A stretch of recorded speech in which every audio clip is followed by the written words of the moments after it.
அதாவது நீட் தேர்வில் பாஸ் பண்ணிட்டா உடனடியாக டாக்டர் பட்டம்லாம் கொடுத்துட மாட்டாங்க. அது எல்லாரும் தெரிஞ்சிக்க வேண்டிய விஷயம். முதல்ல நீட் தேர்வில் பாஸ் பண்ணால் கூட 5 வருஷம் 5.5 வருஷம் 4.5 வருஷம் அப்படின்னு டைம் இருக்குது ஒவ்வொரு கோர்ஸுக்கும்.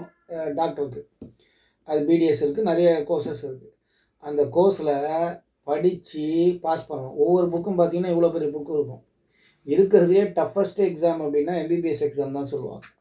ஏன் அப்படின்னா அவ்வளோ விஷயங்கள் படிக்க வேண்டியது இருக்கும். இன்னும் டாக்டருக்கு ஜாயின் பண்ணி பல ஆண்டுகள் அரியர் வச்சு இன்னும் முடிக்காதவங்க நிறைய பேர் இருக்கிறாங்க. ஸோ நீட் தேர்வுன்றது முக்கியமா அப்படின்னா என்னை பொறுத்த வரைக்கும் அவசியம் இல்லைன்னு தான் சொல்லுவேன். ஏன் அப்படின்னா நீட் தேர்வு எழுதி பாஸ் பண்ணிட்டு அவங்க டாக்டர்னு சொல்ல முடியாது. அதுதான் முக்கியமான விஷயம். அதனால் டைமை வேஸ்ட் பண்ணுறதை விட நீங்கள் சப்ஜெக்டை எம்பிபிஎஸ்சில் நல்லபடியாக கோர்ஸை அவங்க முடிக்கிறதுக்கு ஹெல்ப் பண்ணுறதும், அதே போல் அந்த கோர்ஸை நல்ல குவாலிட்டியாக மாற்றுறதுமே போதுமானதுன்னு நான் நினைக்கிறேன். நன்றி, வணக்கம்.